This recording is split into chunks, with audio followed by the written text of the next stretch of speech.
On Tech News Today, the NFL's coming to Snapchat, plus the latest Roomba vacuum cleaning robot gets really smart.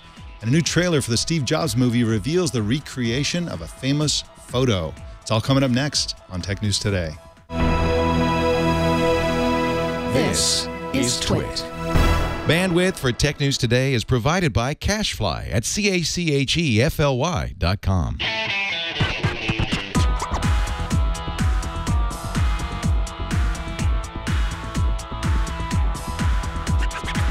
This is Tech News Today for Thursday, September 17th, 2015.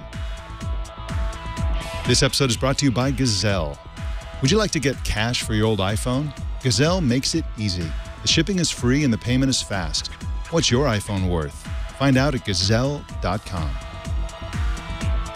And by ZipRecruiter. Are you hiring? With ZipRecruiter.com, you can post to 100-plus job sites, including social networks, all with a single click. Screen, rate, and hire the right candidates fast. Try ZipRecruiter with a free 4-day trial now at ZipRecruiter.com/TNT. Tech News Today is the show where we talk about the tech news with the journalists who report it. My name is Mike Elgan, and our co-anchor today is Fusion editor Kashmir Hill. Hey, Kashmir, how you doing? I am good. Good morning. Now, okay, here's the deal. You got a bar mitzvah coming up, and you need karaoke. Who are you going to call? You're going to call the freaking awesome Karaoke Express, a mobile karaoke truck that'll come to you with an unbelievable selection of songs. That sounds unbelievable, literally unbelievable. It is unbelievable because I completely made it up, created accounts for it on Yelp and Facebook and Twitter, and then found out how hard it was to buy it, fake likes, fake fans, and fake reviews. And how hard was it? It was so easy and so cheap. It was a bit disturbing. I went shopping on Fiverr.com, which is like a gig economy startup where you can hire freelancers to do just about anything, and bought 19,000 Twitter followers for $21, multiple 5-star reviews on Yelp and Facebook, again for $5. And some Facebook fans, which were a little bit more expensive. I could only get 200 Facebook fans for $5. What a ripoff!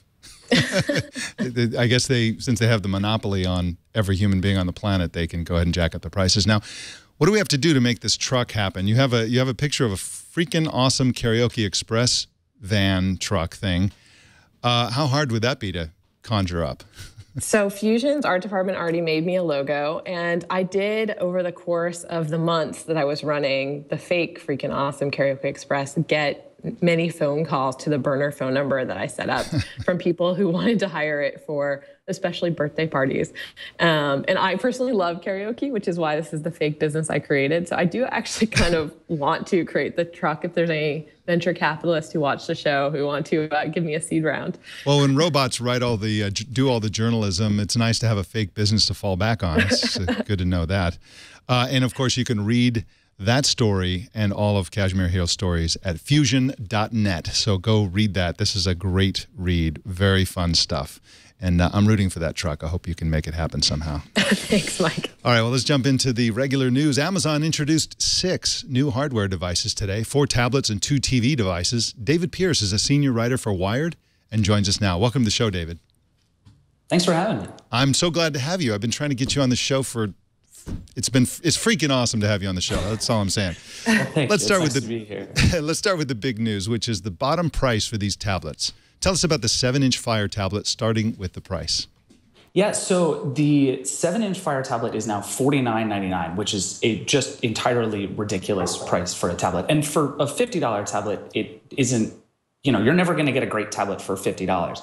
But the amazing thing that Amazon has done, which seems to be kind of Amazon's move in general, is to make everything just one step better than it feels like it should be for the cost. And the tablet, it's not impressive. Like, nobody who buys an iPad is going to go buy this instead and be happy. But for $50, this is all of the growth in the tablet market right now. And it's going to be a huge market for Amazon. And it's going to be a lot of people who can afford this device that couldn't afford anything else. And I think it's actually pretty exciting. And they're even selling them in a 6-pack. You can buy 6 of them for the price of 5. And it comes in a little carrier that looks like it came from Taco Bell and is kind of adorable, honestly. That is crazy, especially coming on the heels of the iPad Pro, which was so expensive. This seems very, very affordable. What is the cost of the other tablets that they have? So they're selling a bigger 8-inch version for, I believe, $149.99, and then the 10-inch version for $229.99. And their whole idea with these tablets is that they are not the iPad. Like, the funny part about talking to the folks at Amazon before the launch was basically they were saying, if you want to buy something that does the things an iPad does, terrific. Go buy an iPad. Please do it on apple.com. But if you want an iPad, go buy an iPad, which is very unlike what they've said before. They kind of came out originally with the Fire tablets and were like, these are better than the iPad. And they weren't, and everybody figured that out very quickly. But with these, they're like, look, if you want to watch movies, if you are a Prime subscriber, and if you want to do the things that come with being an Amazon Prime subscriber, these are the best and cheapest ways to do those things without spending a lot of money or doing a lot of work. And all of the features of these tablets are built towards that. Like, it's great for reading, it's great for watching movies, and for all the other stuff, buy an iPad, which is kind of refreshing to hear from Amazon. It really is, and it's pretty hilarious, and a lot of people are making a lot of fun with the fact that the 6-pack itself is significantly cheaper than one of the cheapest iPads. So that's quite a price. It's just mind-blowing. Now, they also had a kids version for $99 that has a bumper on it that's supposed to protect it. And of course, Amazon is really big on kids content. Hook them early. It's a Ronald McDonald model. So let's move on to the TV devices. What do they announce in the TV department? So there are two new things, sort of one and a half, I guess. One is the new TV stick, which the stick is the same thing. It's a little thing about the size of a stick of gum that goes into the side of your TV. But now it comes with a voice-controlled remote. That's the big thing it didn't have before. So you can still buy the standard one for, I think, $39.99, or for $10 more, you now get it with Amazon's voice search. And when I was talking to them, they were saying a huge majority of the people who are using these devices are using voice search, which makes sense because it's just way better than, left, right through the keyboard to try and type what you're looking for. And their universal search is great, and it's getting better, and so they've added voice to that. And with that also comes Alexa. So it's a lot of the same features that you get on the Amazon Echo, where you can look up the weather or ask it questions and get sports scores and do calculations and things like that. So that's all built in now too. And all that stuff is also built in on the Fire TV, which is the more expensive and faster version. And that device is kind of part set-top box, part gaming console, which is interesting because all of the sort of small Android gaming consoles have failed fairly spectacularly. But Amazon really thinks it's on to something here. And they're selling a new game controller and a gaming edition of the Fire TV that comes with a controller. Or for $100, you can still get the Fire TV. And the biggest thing about it is that it streams in 4K, which the Apple TV doesn't do. And Amazon will remind you over and over and over that the Apple TV doesn't do it. And between Amazon Prime, which has a surprising amount of 4K content, and Netflix, which has a surprising amount of 4K content, there's actually quite a bit to watch here. So if you have a 4K TV, this is a pretty great thing to have. So Apple's got Apple TV, Google has Chromecast, Amazon has Fire TV. There are so many ways to control your TV. How does a consumer decide which one of these they should go with? Is there like a clear leader when you're looking at the field? No, I think the answer is like you walk into Best Buy and you weep until somebody comes over to help you, and then whatever they throw at you, you take home, and then you're happy. I think the reality is for most people, it doesn't really matter. Like the nice place that we're at is that all of these things, whether it's Roku or Apple TV or the Fire TV, Chromecast is something slightly different, but all of these things have something like feature parity. Like there are small things that they do differently. 4K, obviously, if that's important to you, you should buy Amazon's box, but you can kind of just pick. And for most people who just have Netflix and HBO and want to watch those things, you kind of can't lose at this point. So I guess that's good, but on the other hand, it is sort of a ridiculously impenetrable market of people trying to figure out what you actually are supposed to buy here. It really is tough. And you made the case that that Amazon's case, that their solution is best for Prime members, is a good case. And I think that's one of the criteria one could use. And you also pointed out in your article that Amazon is using a superior video encoding standard called HEVC, which I think should be pronounced Heavy C because it sounds like a rap name. But that is another differentiator. Now, let's talk about the OS. My last question here. The OS behind all this stuff, the new Fire OS 5. What's new in that operating system? Well, it's not ugly anymore, which is a really great start. It used to be the sort of sweeping carousel with app icons everywhere, and Amazon was trying to be all things to all people. And now you look at it, it's called Fire OS 5, is the new version of the software, and basically what it is just a grid of stuff. Whether that stuff is movies or books or songs, whatever it is, it's all sort of organized how you want it to be, and you get a run through of your stuff and then stuff like it that Amazon thinks you might like that is available to you. And it's just that simple. And it is so much better than Fire OS has ever been because it's finally actually about what it should be about. Amazon is saying, we have a lot of Prime members and they're going to love this because it's a really great way to access Prime content. Like I think of this as sort of analogous to the way Amazon does 2-day shipping. They're like, well, if you're a Prime member, getting the stuff that we offer is better. And that's the same exact case that they're trying to make now, where when you're a Prime member, you have access to all this stuff, and now getting it is better. And they're not trying to do any other things. And in Fire OS 2, it's all about that. They've removed all of the other stuff that they're trying to do. It's not complicated. There's no weird buying tools. It's just all about the stuff you want to watch and read. This is an amazing announcement, especially in the wake of so much that that Jeff Bezos has been doing. He just announced a new launch pad in Florida and that he's going to be building his own rockets for his space program, which will be ferrying tourists into space. He just dumped an entire season of Hand of God, which is, Amazon did, not him personally, which is an amazing show. I just saw the season finale and it was a mind blower. Incredible TV. He owns the Washington Post, which he is going to be giving away free 6 months of the electronic version to Amazon Prime members. What a guy. What a billionaire. David Pierce is at Wired.com and on Twitter at Pierce. David, thank you for coming on Tech News Today at long last. Looking forward to doing it again. More news coming right up. First, let's talk about Gazelle. It is iPhone season. So, the value of phones all take a move to the left whenever there's a new phone out there. Of course, the new ones are highly coveted.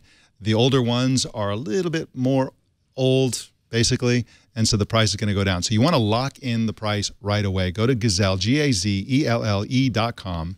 if you've got an old iPhone or an Android phone, and click on the Sell big giant arrow that you see on the site.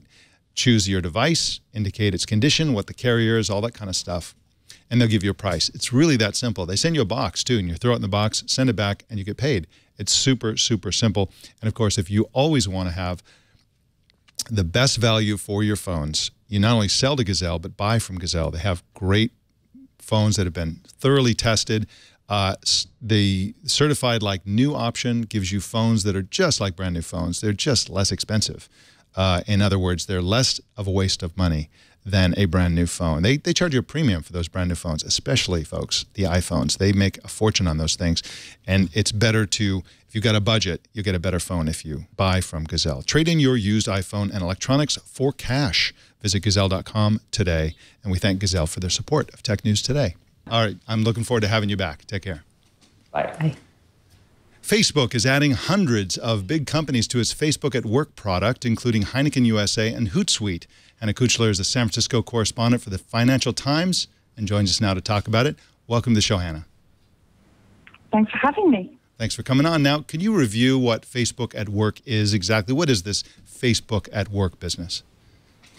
So Facebook at Work is a product that they started trialing back in January, which looks very like Facebook, but is designed for people to communicate with their colleagues at work. So, both with chat and groups and news feed. They're all the same, but they're being used by employees for work functions. It's kept completely separate from any personal profile. It has better security and better privacy, and they don't sell advertising next to it. So those are the big main differences from the Facebook that you and I know. Hi, Anna. So are there any specific things that are different, or is it like a very, very similar experience to using Facebook? It's a very, very similar experience, and that is actually the idea behind it, because they say that companies often, want a product that they can onboard, they can get employees to use very quickly, and most employees will be on Facebook and will know how to use Facebook, and so it's just an extension of that. It's also, they're really stressing its use on mobile, which a lot of enterprise software makers fall down on. Obviously, Facebook has done very well on mobile, so they're trying to sort of say, it's great. One of the examples I really liked about the way it's being used is there's a construction company in the UK where they're getting their builders to take photos on their smartphones of the project and how far they've come at the end of every day. And they're sending that around the world to other offices in Japan and Germany. And it's a classic case of using enterprise software for an employee that would never normally use enterprise software. They're normally, they don't have a computer, they don't have a desk. So they're bringing in all these big companies, which raises the question about network effect.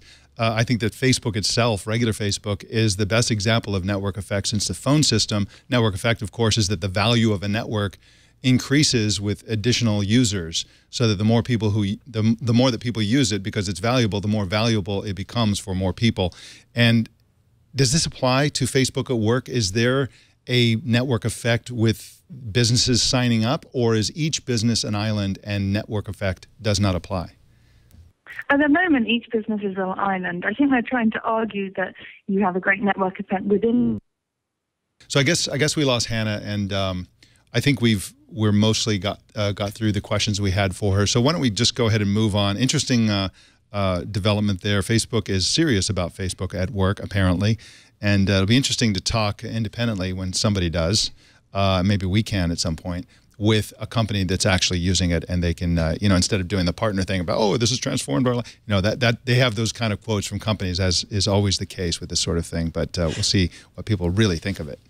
Yeah, my big fear would be that you would open up Facebook at work thinking you're opening up personal Facebook, and then, post the embarrassing selfie or whatever else you wouldn't necessarily want to share with your work network. Yeah, exactly. And of course, Facebook at work is just what people do while they're at work. They use Facebook at work. It's already happening.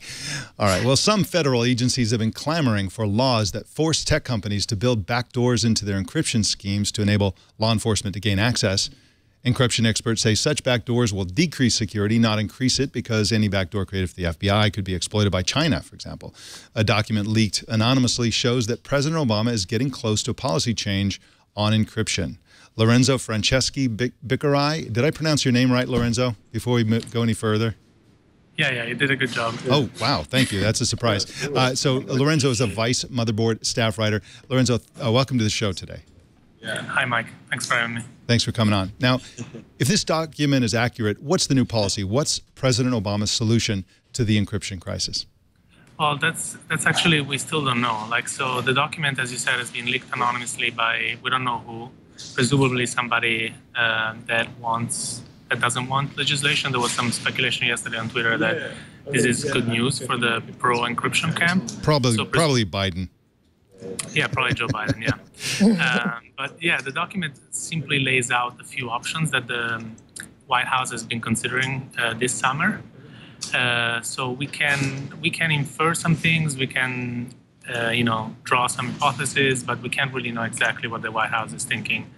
The point is that some things we know though, like there's a point I think on page 6.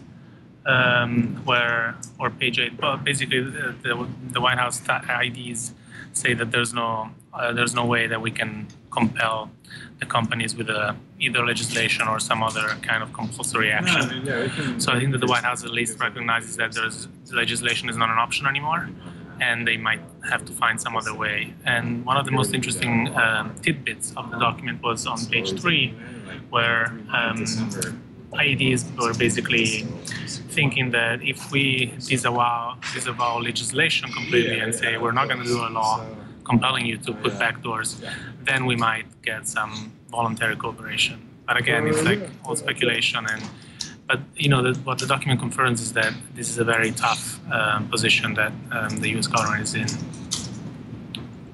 Hey, Lorenzo. Good to see you. Hi, how are you? So good. So definitely, like the blockbuster part of the leaked document was the part that said, tech companies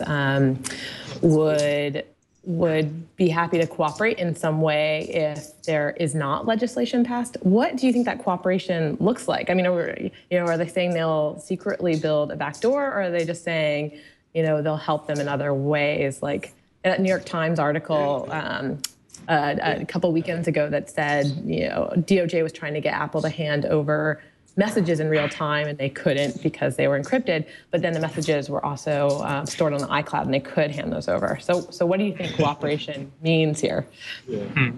Yeah, again, that's a tough question too. I mean, the iMessage example could give us some hints, right? So iMessage supposedly is end-to-end encrypted, and I mean, it's effectively end-to-end encrypted. The problem is that they could, it's technically possible for Apple to add like a ghost device or like an invisible device and route the encrypted messages through this ghost device that might be presumably controlled by law enforcement or Apple working for law enforcement. Could this happen with other cases? That's possible, but I mean, on the technical level, it's really hard because a lot of technologists that know about encryption, like Matthew Green or Matt Blaze, have been talking for months about how it's technically impossible to build a backdoor that only the good guys can exploit. If you build a backdoor, then somebody else could potentially use it.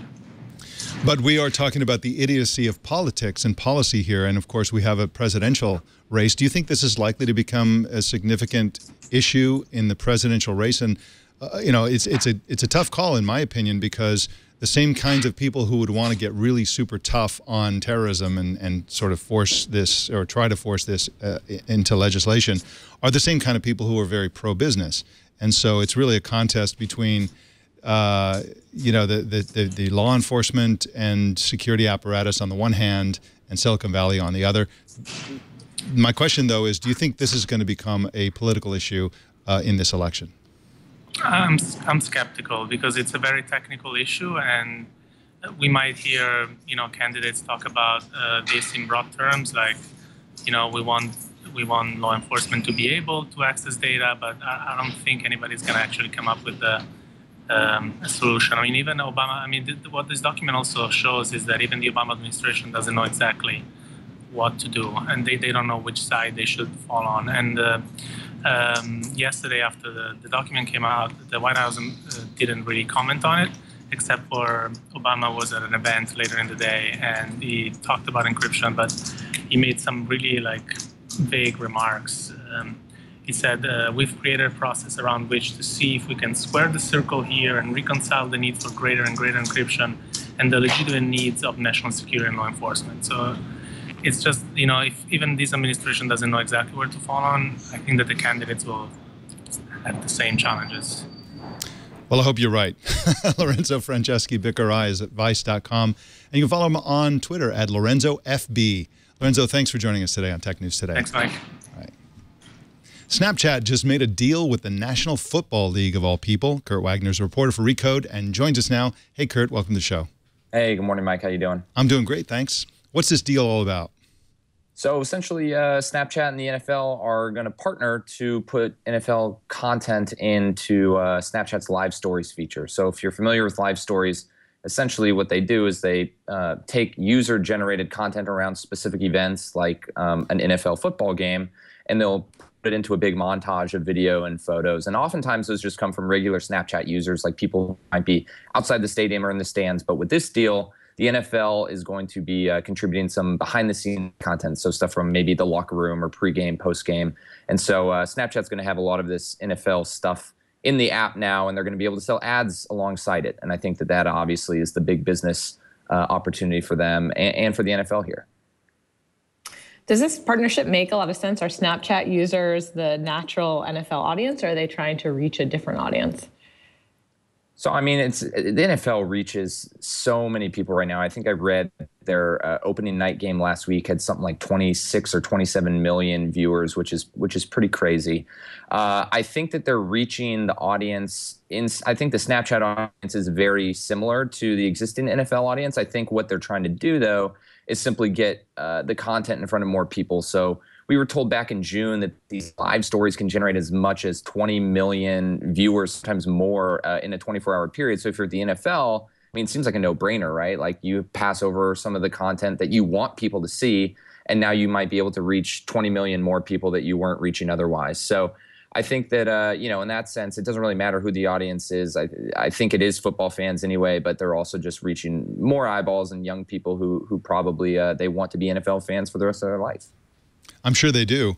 Now, Snapchat seems to me, you know, their core competency originally was ephemeral videos. It seems to me that Snapchat would have been ideal to take, you know, amazing plays in almost real time, the second they happen, push it out to Snapchat, and then have it, you know, self-destruct. It's not a situation that's not easily copied, for example. It's not, you know, and so they're not doing that. They're basically giving additional content, but Snapchat itself is already doing live stories for major events, which you listed some of, you know, you listed some of them in your article. Why not just go that route with the NFL? Why not just have Snapchat create them on their own without a partnership and keep all the money?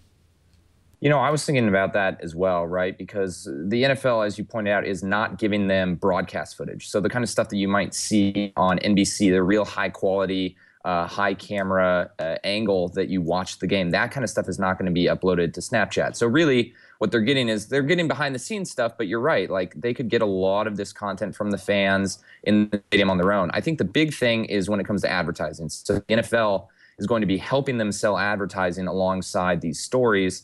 And I think that it adds a bit of legitimacy, right? I mean, if the NFL is going out and going to its sponsors, which it has plenty of, and saying, hey, we're doing a partnership with Snapchat, we want you to be involved, I think it just adds a credibility that maybe Snapchat is getting there, but its business is still very young. So by partnering with the NFL, I think that they're probably able to secure more advertisers and possibly higher ad rates. Although, of course, we don't, you know, they're not talking about any of those details. But that's my hunch, right, is that this is a strategic partnership as much as a content partnership. All right. Well, NFL fans, you heard it here first. Get over to Snapchat and download that app. Kurt Wagner's at Recode.net and on Twitter at KurtWagner8. Thanks for joining us today, Kurt. Hey, thank you both. All right. Roomba just came out with a new vacuum robot called the Roomba 980, and this one is packed with some amazing technology. Molly McHugh is an editor at Wired and joins us to talk about it. Hey, Molly, how you doing? Good. How are you? I'm doing great, thanks. The Roomba 980 maps your house to memorize where all the furniture is while it's cleaning. They call their technology V-Slam, which I assume has something to do with slamming into the wall. What is V-Slam exactly? The most basic way to describe it is that while the robot is moving around, it's also using its new sensors to make a map of your house so that it remembers that, hey, there's a table here and this is a wall. And so its movements are going to be a lot more accurate. And this is, you know, this should clean your house better. One thing I was really curious about, since I'm always writing about privacy, is whether the Roomba sends information back to iRobot about kind of like how it's doing or what kind of dirt it picks up in order for it to like learn and for them to, you know, improve the Roomba for others.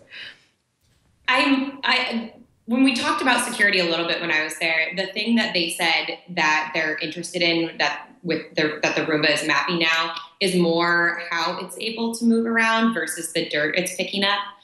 They do a lot of internal testing on dirt. Like, they actually have a lab where they ask people who work there and friends and family to bring in their dirt, and then they analyze it in these labs.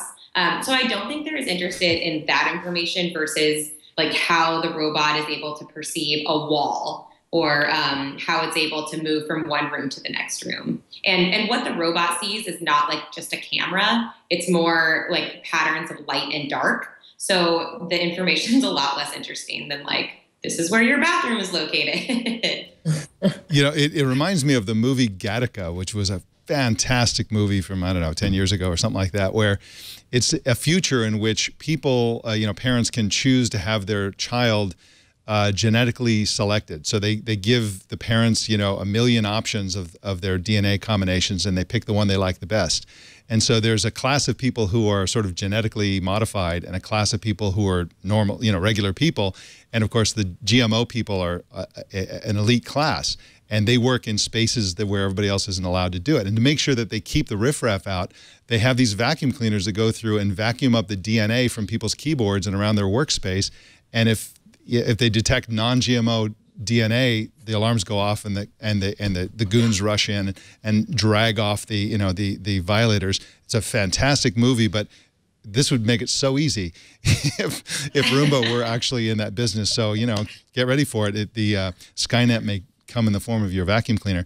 Now, one of the cool things about this is the Roomba, instead of just randomly going around in this concentric circles and then veering off into another room and, you know, working on that for a while, it actually knows which rooms are which, and it finishes a room before going to the next room, and it also knows when its battery is getting low, and it'll find its way back to its own charger and charge itself. So it's automatic in every way, except you have to clean out the bag once in a while. Is this part of the technology, the navigation, the rooms, the returning to charger? Is any of that improved from the old version? I have never been lucky enough to have a Roomba, but when the times that I've tried it, and some of my friends will say, yeah, for the most part it works great, but it moves around a little weird sometimes. Like, it'll be a little wonky, and that's supposed to be hugely improved. That's why it's a lot more expensive as well. But it's supposed to be able to really learn better, and that's these new sensors. So you shouldn't have that problem as much. And I mean, the big selling point for me is that there's an app now that you can control and schedule this Roomba with. It kind of like blows my mind that there hasn't been an app for the Roomba until now. Yeah, you know, and the other thing that is really exciting to me is that Roomba also makes floor mopping, so where there's no carpet. They have industrial strength ones for the garage. They have another robot that cleans the gutters on your roof, cleans the leaves out and so on. I wish they would come out with a robot that did the dishes, but that's just me. And ultimately, I'd love to see a world in which all the house cleaning is completely automated, and I never even have to think about it. I would just please take my money. Like, it's called a dishwasher. Well, but you have to put them in. And you have to rinse them. I mean, I'm such a clean freak that I actually like thoroughly wash the dishes before I put them in the dishwasher. So it's like, doesn't help me. So that's just me. So who knows? It could be in the works. So tell us about the Home iOS app and Android app that they came out with today.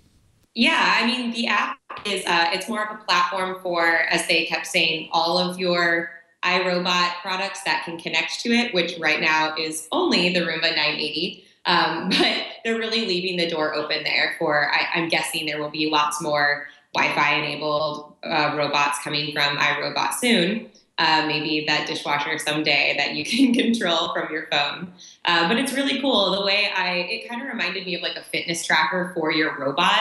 Had like a lot of like personal stats, like the way you go home and look at, you know, how many steps you took in a day. You kind of have that sort of look at what your robot is doing, which is just super weird, but really fun. And then it has stuff like scheduling. You can schedule it for 9 o'clock at night or right before you get home or, you know, while you're on vacation. So you have a lot of options there to kind of decide when your Roomba is going to be actually working. That's awesome. And I failed to mention in my list of Roomba products, they also have a lawnmower. So they have a robot with dangerous, fast-moving blades on it. So something to look forward to. Molly McHugh is at Wired.com and on Twitter at I am Molly McHugh. Molly, thank you for coming on Tech News today. Yeah, thanks for having me. Apple acquired a company called Mapsense for between $25 million and $30 million. The San Francisco startup makes software for analyzing location data. They've got a bunch of customers, big corporate customers that they've been trying hard to get, and they also have some apparently really cool technology. This is a classic Apple acquisition, Kashmir, because it's sort of on the QT. It's not a, it's not a $15 billion acquisition. This is a $25, $30 million acquisition. And it's for core technology. It's a staff of, I think, 12 people who are going to either move from San Francisco to Cupertino or they keep working in San Francisco. And it's just something that's going to add subtle but powerful features to their mapping and location features. and technologies. And mapping data is just so important right now, especially since Apple has expressed interest in self-driving cars. Mapping is just crucial for how those operate. And I would just be like so much happier if Apple Maps was a better tool, given that my iPhone tries to, force me to use it instead of other mapping apps on the phone. That is the downside of the Apple Watch, too, because when you just want to talk to it and say, navigate to so-and-so, and then the downside is you're using Apple's product and not Google's. So if they can improve that, it would be so much better. Well, in courtroom drama news, Google yesterday filed a lawsuit against an SEO company called Local Lighthouse, which allegedly robocalled potential customers and identified themselves as, quote, Google local listing representatives, unquote. And Google's basically suing them for claiming to be Google to various customers. The weird thing about this news, Kashmir, is that this sort of robocalling, this sort of sales pitch is very, very common. The only difference is that this company is easier to get at. They're not, they're not as stealthy as a lot of the robocalling companies. They're a real company with a real office and a real website and all the rest. And so it's, they've given Google someone to sue. Yeah, I was very happy to hear about this lawsuit. I actually got many, many calls on my burner number for the freaking awesome Karaoke Express from this company. Wow. As soon as I signed up for Yelp, they were on me.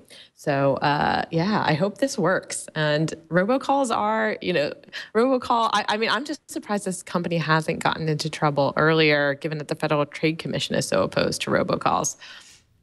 This fake company thing is such a great idea. And, it's like it gives you like this view into all these different other features and articles you could write because you sort of beat the bushes and knock them out of the woodwork. We were talking before the show. I was telling you, I was reminiscing about a stunt that the BBC pulled a few years ago where they had a downloadable bagel company, and they wanted to see where all these likes were coming from. They didn't buy them. They wanted to see where they just emerged on Facebook and so on. And they got people from, lots of people from Egypt and all over the world who couldn't explain why they were liking a virtual bagel company. Anyway, it was a great idea on your part to do that.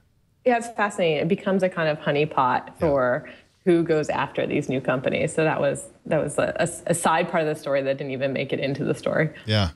Awesome. Very cool. Well, we got some hilarious news coming right up. But first, let's talk about ZipRecruiter. You got to hire the right people, folks. If you are in a position to be hiring, there's a huge difference between highly motivated, highly skilled, highly qualified people who are going to stick with you and help you succeed, and some slacker who's going to come in and waste your time and just sort of like punch the clock and not really care about their job. You want to hire the best people. Where are the best people? They are everywhere. And that's why ZipRecruiter can help you in a very, very big way. You can post to 100+ job sites with a single click on ZipRecruiter and automate some of those job postings. You can even post to the social networks, Facebook, Twitter, and Google+. You can search their huge resume database, over 6 million resumes in that database. They're mobile optimized, and you can screen candidates the easy way. They'll help you filter out the qualified from the unqualified. They won't make that decision. They give you the tools to carefully craft who's qualified, who isn't qualified, and then you can spend your time on the qualified candidates instead of wasting your time on the unqualified. We have a ZipRecruiter user testimonial from Rick, who said, I had a great experience using ZipRecruiter. It was so fast and so easy to input all my information to have it sent out on the web. I had replies from highly qualified individuals within 24 hours. I would highly recommend this service to anyone wanting to expand their business. Today, you can try ZipRecruiter for free. Just go to ZipRecruiter.com/TNT. That's ZipRecruiter.com/TNT. In news you can lose, we told you about Apple's aggressive new Android app that helps Android users switch to the iPhone. The app is called Move to iOS, and it hit the Google Play Store yesterday. As you might expect, the Play Store is not a super friendly environment for an app like this, and it's getting killed in the reviews and ratings department. Move to iOS currently has a 2-star rating with hundreds of 5-star ratings, thousands of 1-star ratings, and pretty much nothing in between. And the app has inspired reviews that you might call negative. One reviewer wrote, quote, I'd rather be shot in the face than switch to a closed, controlled environment. Apple would never allow this on their communist environment. Google is too accommodating to the iSheep, unquote. Okay, one more. Quote, I attempted to use this app and instead of data migration, I got Ebola. My cat also started vomiting and talking in tongues, and my kids tried to run into traffic. It also gave me diabetes. Type 2, unquote. And speaking of Apple and app stores, yeah, unbelievable. Speaking of Apple and app stores, Apple's iOS 9 shipped yesterday, and in that release, Apple is allowing ad blockers for the first time. And wouldn't you know it, ad blocking apps shot to the top of the paid downloads list. A $2.99 ad blocker called Peace is suddenly the #1 paid iOS app, and a $3.99 ad blocker called Purify is the #4 paid app. A 99-cent app called Blocker is at number 17. Wow. Kashmir Hill, is the web in trouble with all these ad blockers and now ad blockers on iOS? Yeah, it really seems like the adoption of ad blockers is way up. Originally, it's just kind of savvy users, a lot of gamers and tech folk, but it seems to be spreading. And with Apple making it easier than ever, I really do think it's going to cause a rethinking of, how you monetize the web. It's going to be hard for publishers. Maybe more of a move to the native advertising that people started experimenting with in the last couple of years. It's getting hard out here for a pub. All right, the latest trailer for the latest Steve Jobs movie just hit this morning. Let's take a look at this trailer. What if the computer was a beautiful object, something you want to look at and have in your home? And what if, instead of it being in the right hands, it was in everyone's hands? We'd be talking about the most tectonic shift in the status quo since ever. I'm begging you to manage expectations. Have I ever let you down? Every single goddamn time. Then I'm due.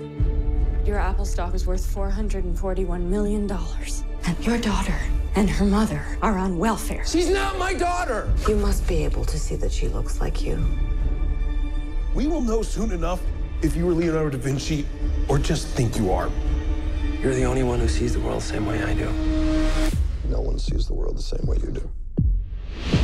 Everyone is waiting for the Mac. What are people going to do with it? It's an abstract. They're going to do that? You're issuing contradictory instructions. You're insubordinate. You make people miserable. The board believes you're no longer necessary to this company. I sat in a garage and invented the future because artists lead and hacks ask for a show of hands. What you make isn't supposed to be the best part of you when you're a father. That's what's supposed to be the best part of you. I'm the only one who knows that this guy is someone you invented. Is there a plan? The plan will reveal itself to you when you're ready to see it. All right, well, there it is. Now, you'll note that if you saw it go by, there was a second there where they showed a scene that was based on a well-known photo of Steve Jobs. Let's take a look at a comparison between the trailer and that photo. And there it is. There's Fassbender. And if you go below, the difference is that there's no computer in the real photo, and the lighting is orangey instead of good lighting. That's encouraging that I looked at the details of that scene in the movie, and they really, with the exception of the deliberate changes, went to great lengths to exactly copy that photo. And I hope there's a lot of that. I doubt that the dialogue will be true to life. I doubt that the story will be true to life. But if they can, capture the feel of these events, it might be kind of a fun attribute. Yeah, that's quite cool. Anyway. But man, it's starting to feel like Steve Jobs movies are starting to feel like Spider-Man movies. There's so many of them. Exactly. The Fantastic Two, Steve and Steve. All right, well, our TNT fan of the day is Michael Constantine in Huntington Station, New York, who posted this picture on Twitter. He tweeted that this is how he watches Tech News Today every single day. And you notice there, if you pan down, that's Jeff Jarvis's book, What Would Google Do? Nice. A little Easter egg there. Very cool. Very, very cool. Did Jeff Jarvis send this to us? Probably. His mother did. Show us how you watch or listen to TNT. Just record a video or take a picture of yourself or your setup and post it on Instagram, Google+, Twitter, or Facebook. And use the hashtag HowIWatchTNT so we can find it. So what's next for your new fake company, Kashmir, or what else are you working on? Oh, I don't know. I was thinking about now trying to buy my fake company Negative Reviews to explore the negative review economy. Oh, you have to do that. You absolutely have to do that. You know, I love, you know, it's really another possible thing to explore is the purchasing of or I guess the blackmail or something like that. Here's an experience that I had. My wife and I were eating at a restaurant in Sonoma County, and we were talking to the owner of the restaurant, and we're telling him, oh, we saw you on Yelp and all this stuff. And he's like, oh, Yelp, don't get me started on Yelp. He said that the salespeople called him from Yelp and said that they would remove negative reviews if he bought ads or something like that. And he just, and I went online and did a search, and it turns out that that may be a fairly widespread complaint. And it'd be interesting to find out somehow, since you're creating honeypots out there,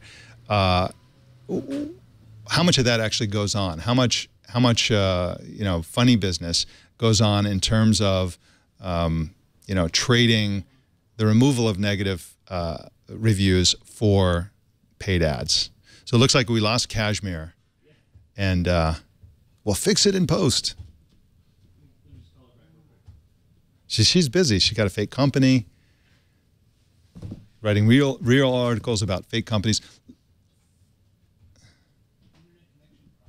Okay, so it looks like we may not get her back. So I'd like to thank Kashmir for coming on, and of course she'll be back next week. Let us know what's on your mind. Send email to tnt@twit.tv or call 260-TNT-SHOW. That's 260-868-7469. Subscribe to Tech News Today on YouTube. Just go to youtube.com/technewstoday and click on the subscribe button. You choose another way to subscribe at twit.tv/TNT. And you can watch us live every weekday at 10 a.m. Pacific, 1700 UTC at twit.tv/live. Follow us on Twitter at Tech News Today TV, and you can follow me at elgan.com. And don't miss our other news show, Tech News Tonight, at 4 p.m. Pacific every single weeknight. That, ladies and gentlemen, is the Tech News Today. This show is produced by Jason Cleanthes and edited by Anthony Nielsen. My name is Mike Elgan. Thanks for tuning in. We'll see you tomorrow.